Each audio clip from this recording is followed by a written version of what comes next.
and several inches of snow. Now at 6:30, the latest on conditions as we track another round of winter weather. If you look at cases overall, it's the worst in many, many years. Ohio is one of many states leading the nation in flu cases. Why experts say this is the worst flu season in decades and how to keep your family safe. And in sports, Ohio basketball looks to do something they haven't done in almost 3,000 days. Newswatch starts right now.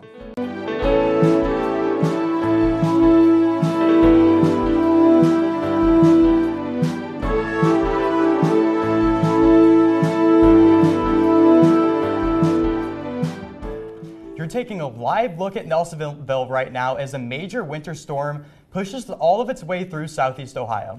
The snowstorm has blanketed most of the region in several inches of snow, prompting snow emergencies in multiple counties. And thanks for joining us tonight. I'm Natalie Davitt. And I'm Sullivan Beach. Sorry, Natalie. This is the second of what could be multiple rounds of storms. So for the latest, we want to send it over to forecaster Calvin Stebbins. Calvin, we are tracking more winter weather on the way. But looking at right now, how long could we see these snowy conditions last? Yeah, so the National Weather Service has issued a winter weather advisory in most parts of southeastern Ohio, stretching from Portsmouth all the way up into Athens and south of I-70 in between Lancaster and Zanesville. But as you head into the Ohio River Valley, stretching into West Virginia, a winter storm warning has been issued. And mostly due to this is because of snow and traveling conditions, and you can really start to see this snow track northeastward and then heading into currently, 32 degrees, light snow showers are happening right now in Athens. Heading into tonight, we'll see an overnight low of 30 with a 60% chance of snow showers, and then into tomorrow, we'll see that snow really start to turn into rain with a 70% chance of rain with a high of 44 and a low of 35. Taking a look at the 3-day outlook, 44 will be our high on Wednesday with a low of 35. Heading into Thursday, 44 will be our high with a low of 17. Stay tuned to see my full forecast. Thanks, Calvin. And this is just one of multiple winter storms that could make its way all the way across southeast Ohio and much of the country. Laura Aguirre brings us more on this and where we will see the next wave of storms hit. People should stay home. If you don't have to go anywhere, don't go. Solid advice from Petersburg Public Works, and not just for Virginians, but for millions of people living up and down the eastern U.S. today. The first stop on a week-long rotation of snow, ice, and rain set to stretch coast to coast over the next few days. Virginia road crews in some counties worked 12-hour shifts to get as much salt and brine down as possible. Cities like New York and Boston still digging out after a weekend winter blast, now bracing for more, possibly later this week, as round 2 on Wednesday brings heavy snowfall from the Central Plains to the Midwest before revisiting the Northeast into Thursday. Then, by week's end on the West Coast, we are now looking at what will be up to this point, the most significant storm season so far this winter, impacting the greater Los Angeles area from Wednesday into Friday. One that could pose a high risk of mudslides and debris flows over areas scarred by the recent fires in Southern California. We're saying right now approximately a 50 to 70% chance of that activity. Forecasters say the storm could eventually spread over the entire length of the state. We're urging everyone to already have an evacuation plan, have multiple ways of receiving emergency alert information. I'm Laura Aguirre reporting. Over 100 people gathered for a protest in Central Park in Parkersburg this afternoon. Members from a CLU of West Virginia organized this protest against a visit from the representatives of the Department of Government Efficiency to the Bureau of Fiscal Service offices in Parkersburg, WTAP reports. Some people from Athens also carpooled to the protest today. DOGE was formed by an executive order earlier this year under the Trump administration. The goal of this agency is to modernize federal technology and software to maximize governmental efficiency and productivity. There is a major shakeup on Nelsonville City Council tonight. 2 council members resigned from their position, leaving 2 spots open during a crucial time for the city. Newswatch reporter Haley Hollinger was at last night's council meeting and joins us live here in the studio with the latest. Natalie and Sullivan, the Nelsonville City Council is down to just 5 members following the resignation of council members Tony Dunphy and Justin Booth. Dunphy and Booth say they resigned from council because they are moving out of the city. Dunphy has sat on council for 6 years, and during which he served as both council president and council member. He came under fire for some behavior while serving.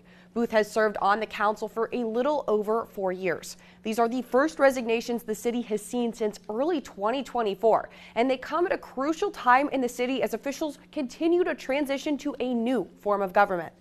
City citizens who want to fill the 2 open seats can apply by emailing the city clerk. The deadline is May 3rd.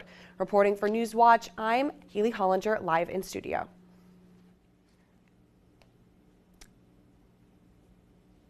Thanks, Haley. This is just the latest development in a long saga of stories surrounding Nelsonville city government.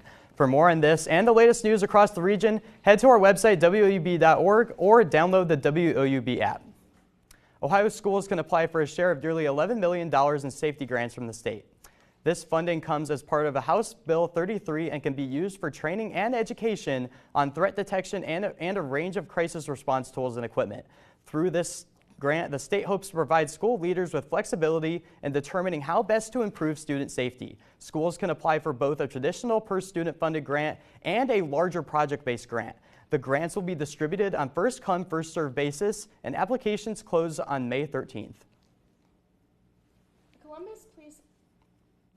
Columbus police officer is on administrative leave after allegedly taking body camera footage from the city's systems without submitting a public records request. This comes after Governor Mike DeWine signed a bill last month that could charge people up to $750 for requesting body camera footage.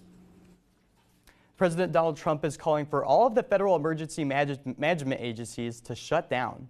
In a social media post today, Trump said FEMA should be terminated, claiming it did not do enough to help the people of North Carolina after Hurricane Helene. Without any evidence, the president says FEMA's handling of disaster relief is under investigation. Trump suggests letting states handle disaster relief would lead to, quote, big savings and greater efficiency. Trump first said he might eliminate FEMA during a trip to look at damage from Hurricane Helene flooding in North Carolina last month.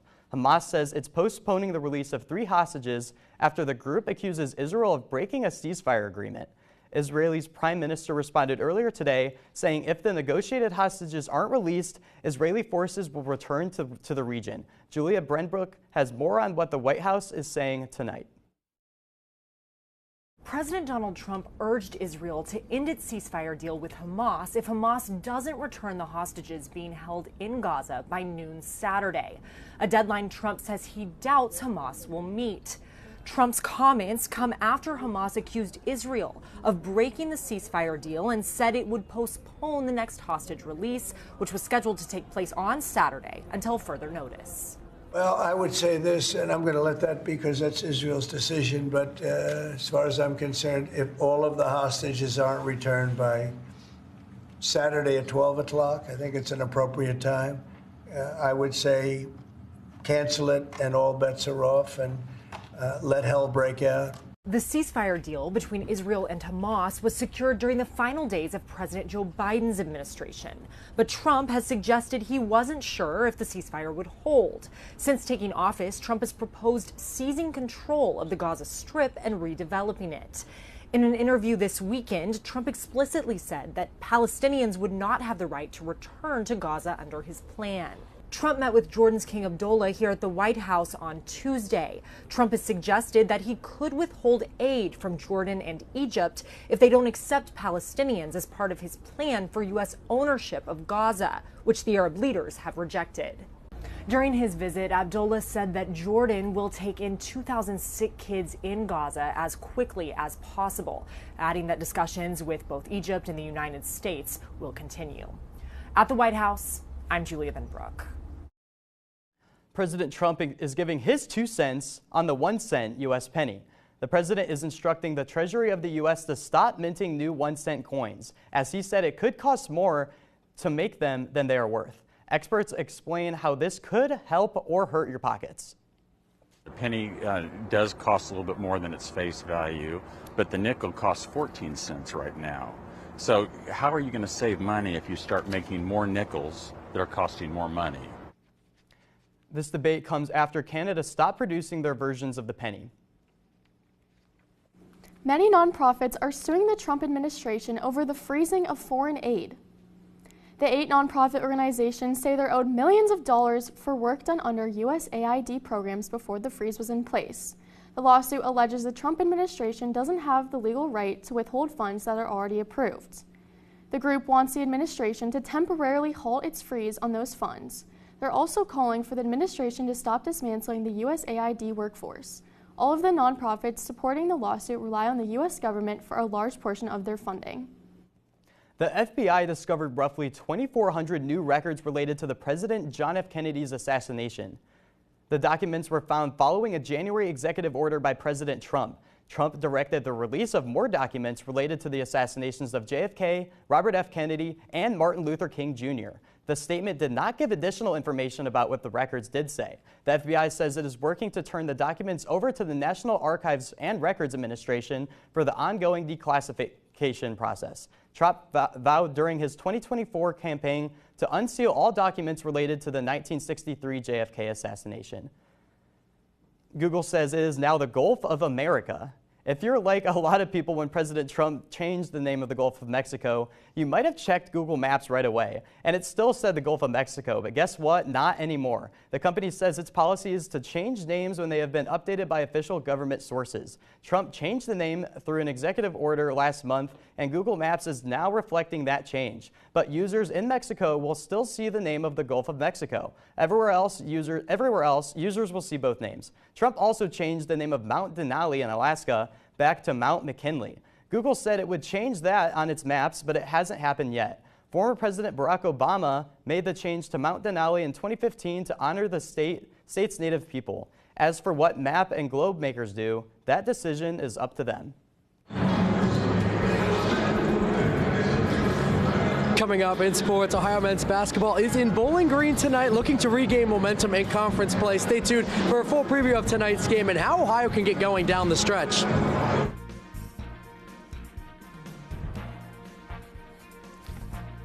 And the U.S. is battling the worst flu season in over a decade. What you need to know to keep your family safe.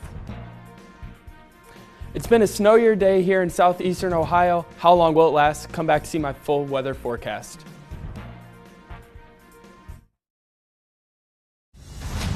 In this episode, musician Ruben Blades and journalist Natalie Morales uncovered their roots. This is unbelievable. Goodness gracious. How does it make you feel to read that? This is going to make my dad really happy. You can't make this up. Incredible. And the fact that it wasn't shared by anyone before. I was afraid you would find this. Please turn the page and meet your DNA cousin. Oh, man. Tonight at 8 on WOUB.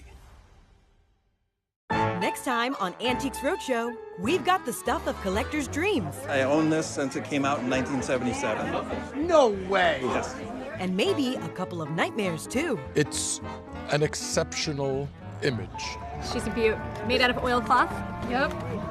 Now she can live in your nightmares, too. Yay! Watch Antiques Roadshow next time from Living History Farms in Urbandale, Iowa. Monday at 8 on WOUB. This is you on the cusp of your next chapter.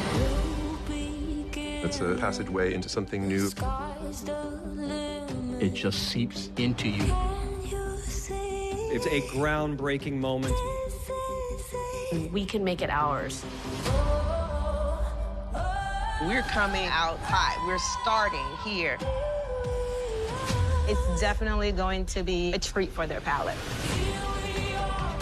What a story. She had the imagination of a genius. Each time I go up there, it's the sense of newness. 3, 2, 1. Showtime. We're all running. It's beautiful. Cherish every moment. Continue to laugh. We hope you'll join us. There is no going back. It's time for a new beginning.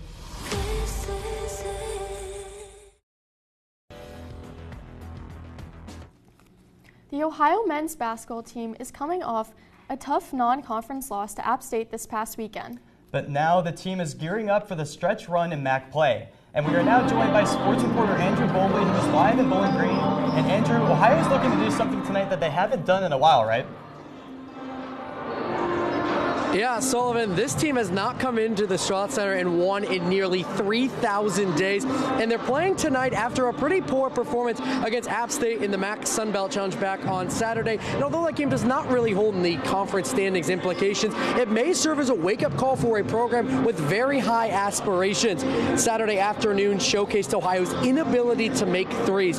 The Bobcats shot a season-low 17% from deep, and the struggles to shoot were amplified when Ohio went 7 straight minutes without a point in the second half. Now, head coach Shep Bowles pointed out the Mountaineers are a very different team than what they see in the MAC play. So getting back to a conference opponent should be beneficial tonight, although it won't be easy as they face Bowling Green, who is fresh off a pair of back-to-back wins. The Falcons had their opponent the opposite result, in the conference challenge with a win over Coastal Carolina.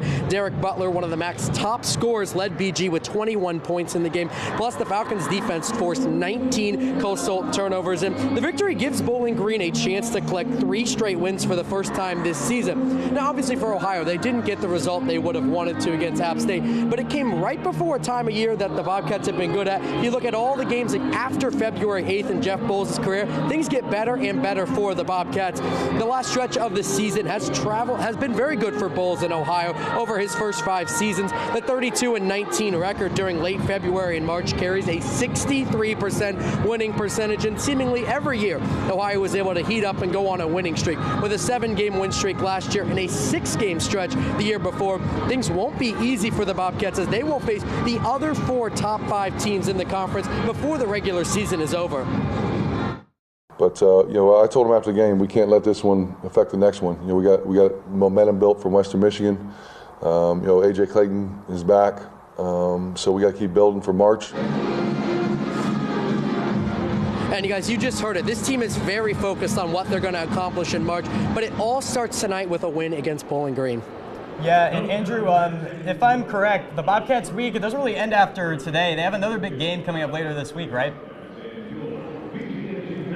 Yeah, they're going to head right to Kent State after the Bowling Green game tonight, which will certainly be a challenge, but for now they're focused on getting a win in the Strauss Center, and it's quickly filling up with a lot of green and white. Guys? Well, thanks, Andrew. Next, we have a story on flu season, why this flu season has been way worse than ever before.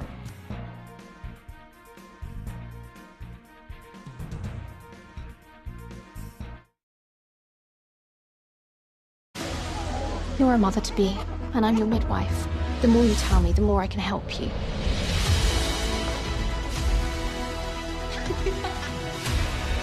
The Board of Health have declared war on Nonata's house. What are we going to do, sister? We are going to fight back. This is our place in the community. We are going to do this together.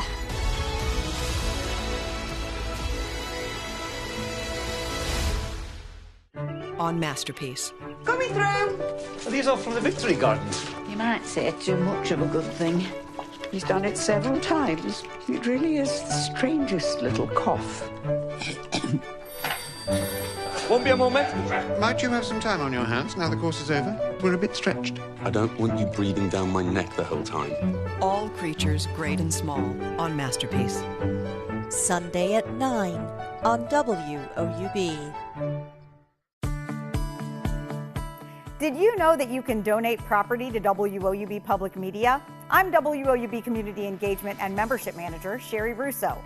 Donating property is a great way to support WOUB, and you may even claim a significant tax deduction. Properties in any location, condition, and format are eligible for donation to WOUB. Back taxes, mortgage balances, and deferred maintenance do not prohibit your ability to donate. Our program covers all loans, liens, commissions, and closing costs, so long as there is equity in the property. If you have a land, residential, or commercial real estate asset that's unused or costing you money, consider giving back to the station you love by donating it to WOUB. And the process is easy. Go to WOUB.org and click the Support tab to learn about property donations, along with many other ways to support WOUB.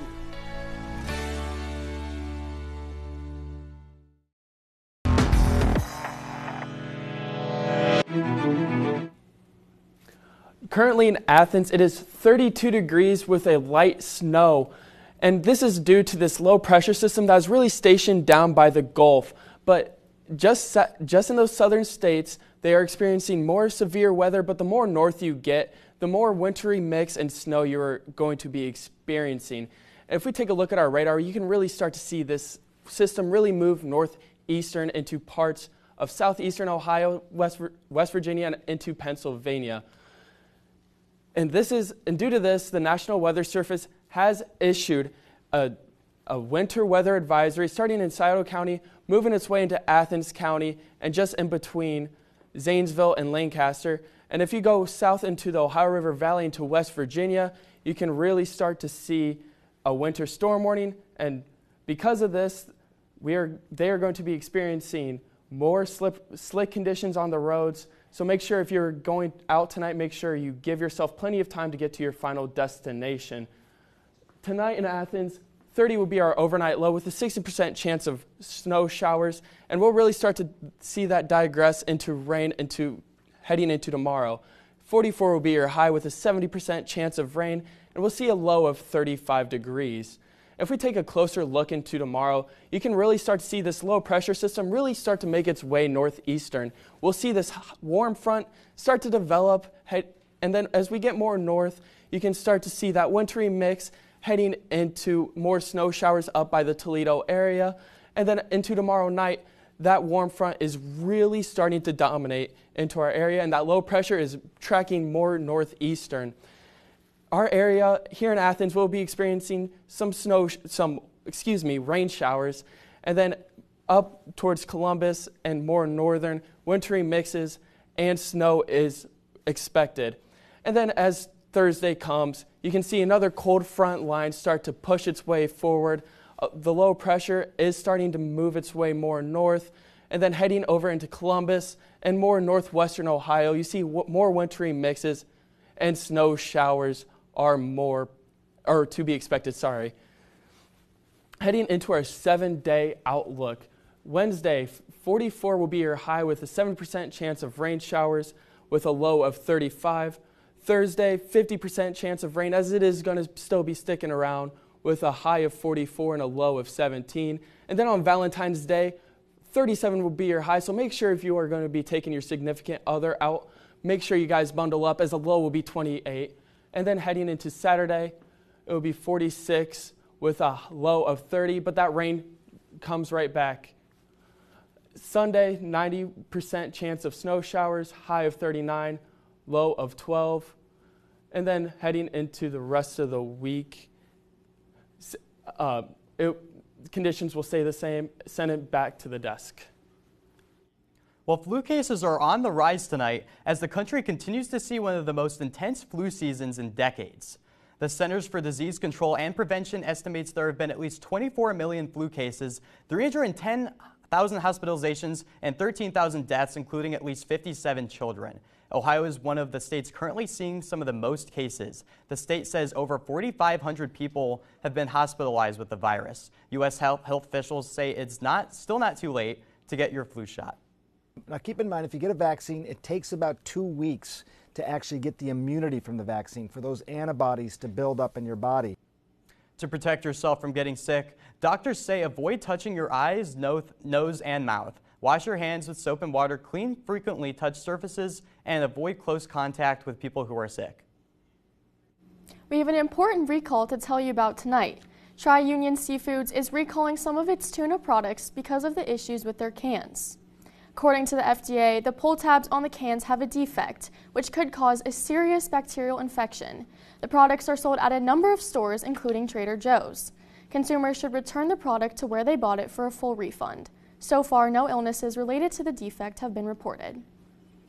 Valentine's Day is this Friday, but buying your loved one a box of chocolates may cost you more. Experts say chocolate prices have gone up by 10 to 20%.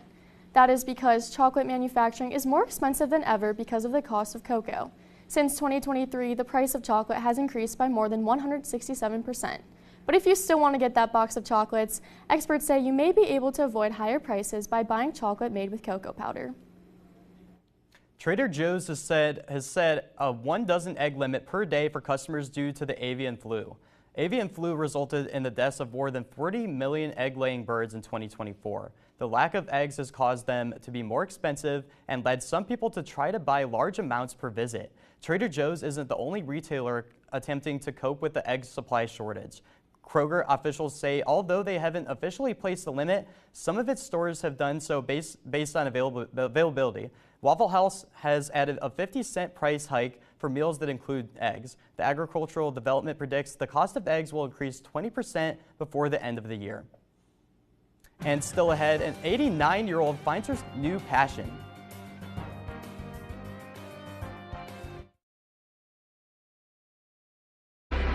After 60 years of almost constant movement out of the South, the Great Migration was reversing course. Every black entrepreneur, they were all descending on Atlanta. Do you see the reverse migration as a kind of reclaiming of the South?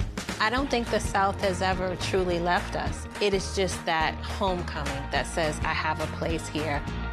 Tonight at 9 on WOUB. The Black preaching tradition is deeply connected to gospel music. Our singers preach and our preachers sing. God, we ask that you reinvigorate somebody. You feel it deep down in your soul. It makes you want to shout. It makes you want to sing. That's beautiful. Thursday at 9 on WOUB. When you put voices together, there's an energy in the air.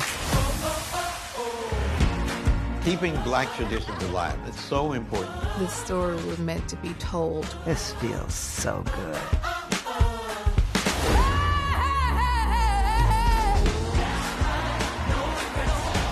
Black people can also have those stories too.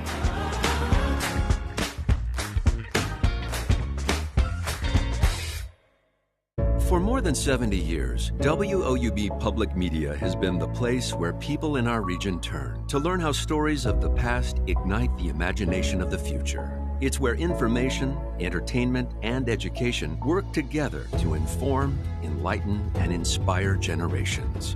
It's the place where the community gathers to hear and see our world in new and innovative ways. WOUB, the public media you trust that's worthy of your support. An 89-year-old woman in Iowa has found a new passion, and it might not be what you think it is. Labani Hackman has always been a big fan of temporary tattoos, but she was afraid to commit to the real thing until her 70th birthday. Now, she has 4 tattoos that she loves. Hackman says they've been a popular topic of conversation at church and at the hospital. Oh, yes, when I was in the hospital, they noticed them right away, and I was surprised they did. Because when you're in the hospital, you just don't think about them seeing your tattoos, and they seem like, oh, you got a tattoo. Oh, that looks so nice. Her latest addition was an angel, a symbol she says is important to her as a Catholic. Hackman is currently considering a 5th tattoo of a cross. The Euclid Space Telescope has spotted a phenomenon called an Einstein ring. The name is a nod to Albert Einstein. According to NASA, an Einstein ring is light from a distant galaxy bending to form a ring that appears aligned with a foreground object. The galaxy serves as a cosmic magnifying glass, bringing more distant objects into view. Scientists call it gravitational lensing. Thanks to Euclid's high-resolution instruments, this is the first time the ring of light surrounding the NGC 6505 galaxy has been detected. The Euclid spacecraft launched in July 2023. I mean, that seems like a pretty crazy spacecraft that happened there. I don't know really that much about space, but do you guys know anything about that? I haven't really been paying that much attention to what's going on with that world. I don't know that much about space either. No, since we all don't know that much about it, let's just send it to the final weather here. So heading into tonight, we are going to see those snow showers really start to stick around. Oh, and I guess we have to cut it out here. So that does it for our broadcast this evening. And stay tuned for the PBS NewsHour coming up next. Have a great night.